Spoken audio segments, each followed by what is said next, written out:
రవి ప్రకాష్ సిలికానాంధ్ర ఆసుపత్రి Kuchipudi super speciality వైద్య సేవలు పూర్తిగా ఉచితం. జననాయకుడు ముఖ్యమంత్రి జగన్మోహన్ రెడ్డి గారికి వస్తున్నటువంటి అపూర్వ స్పందన చూసి ఓర్వలేకే కూటమి నాయకులే దాడి చేయించారనేటువంటి అనుమానం చాలా స్పష్టంగా కలుగుతోంది. ఈ కుట్రలో చాలా బలమైన నాయకులు ఉన్నారనేటువంటి అనుమానం కలుగుతుంది. ఇందులో చాలా పెద్దల హస్తం ఉంది, పెద్ద కుట్ర కూడా దాగి ఉందని చాలా స్పష్టంగా తెలుస్తుంది.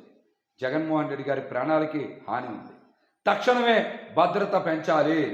ఎన్నికల కమిషన్ నిన్న జరిగినటువంటి దాడి ఘటనని పూర్తి స్థాయిలో విచారణ చేయాలి. ఎవరైతే దాడికి పాల్పడ్డారో, ఆ దాడికి ఎవరైతే కుట్ర పన్నారో వారిని కూడా విచారణలో వెంటనే తేల్చి కఠినమైన చర్యలు తీసుకోవాలని కూడా మేమైతే డిమాండ్ చేస్తాం.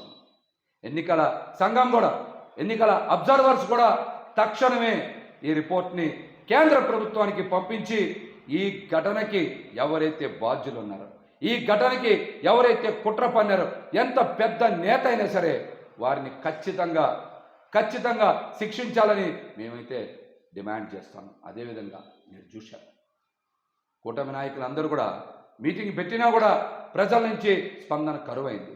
జగన్మోహన్ రెడ్డి గారికి ప్రజల దగ్గర నుంచి వస్తున్నటువంటి అపూర్వమైనటువంటి ఆదరణ చూసి తట్టుకోలేకే, ప్రజాస్వామ్యబద్ధంగా ఎదుర్కోలేకే, ఒక్క జగన్మోహన్ రెడ్డి గారిని ఆపలేకపోతున్నాం అనేటువంటి ఆందోళనతో, రాబోయే ఎన్నికల్లో ఓడిపోతామన్నటువంటి భయంతోనే జగన్మోహన్ రెడ్డి గారి మీద దాడికి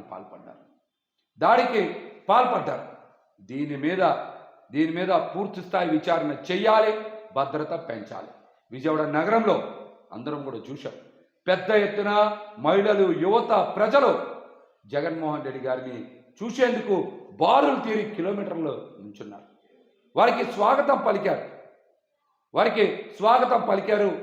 మొత్తం కూడా దారి పొడవునా కూడా నేరాసనం పలికి, హారతలు ఇచ్చి, దండలు వేసి, బిల్డింగుల మీద నుంచి కూడా జగన్మోహన్ రెడ్డి గారిని చూసేందుకు ప్రతి ఒక్కరు కూడా ఉత్సాహం చూపించారు. ఇవన్నీ చూసి తట్టుకోలేకే కావాలనే కుట్ర పన్నారు, కావాలనే దాడి చేశారు. మరి నిన్న జరిగినటువంటి బస్సు యాత్రలో నేను కూడా ఉన్నా, బస్సు మీద నేను కూడా ఉన్నా. జగన్మోహన్ రెడ్డి గారికి గాయం అయినప్పుడు ఆయన 2 చేతులతో ముఖం పట్టుకున్న తర్వాత తీస్తే ఇది మొత్తం కూడా ఆయనకి రక్తస్రావమైంది తీవ్రంగా. మరి కర్చీఫ్తో తుడిచాం. ఆయన బస్సులో నుంచి మళ్ళీ ఫస్ట్ ఎయిడ్ చేయించుకున్న తర్వాత ఎక్కడ కూడా నాయకుల్ని, ప్రజల్ని ఎక్కడ నిరుత్సాహపరచకూడదని ఆయన మొండి ధైర్యంతో అడుగులు ముందుకు వేస్తే చాలామంది తెలుగుదేశం పార్టీ నాయకులు సోషల్ మీడియాలో ఇష్టానుసారంగా ప్రచారం చేస్తూ ఉన్నారు. ఒక నాయకుడు ఎలా ఉండాలో, ఎలా ధైర్యంగా ఉండాలో కూడా దాడి జరిగిన తర్వాత చూసి నేర్చుకోవాల్సింది పోయి ఆయన మీద విషం కట్టే ప్రయత్నం చేస్తూ ఉన్నారు. మీరు ప్రజాస్వామ్యబద్ధంగా ఎదుర్కోలేకే కదా ఇటువంటి దుర్మార్గం చేస్తూ ఉన్నారు. దాడి జరిగింది, ఘటన జరిగింది, దీని మీద విచారణ చేయాలని మీరు కూడా కోరుకోకపోగా సోషల్ మీడియాలో కావాలనే ఇష్టానుసారం ఆయన మీద పోస్టులు పెడతా ఉన్నారు. ప్రజలు ఇవన్నీ కూడా గమనిస్తూ ఉన్నారు. వచ్చే ఎన్నికల్లో కూటమికి ఘోర పరాభవం తప్పదు. జగన్మోహన్ రెడ్డి గారు 2వ ముఖ్యమంత్రిగా ప్రమాణ స్వీకారం చేస్తారు.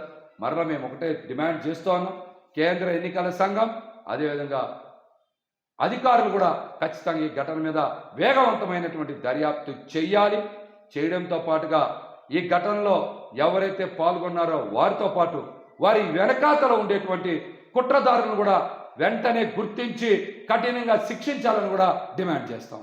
మరిన్ని వీడియోస్ కోసం ఛానల్ ని సబ్స్క్రైబ్ చేయండి, లేటెస్ట్ అప్డేట్స్ కోసం వాట్సాప్ ఛానల్ ని ఫాలో చేయండి అండ్ లింక్ డిస్క్రిప్షన్ లో ఉంది.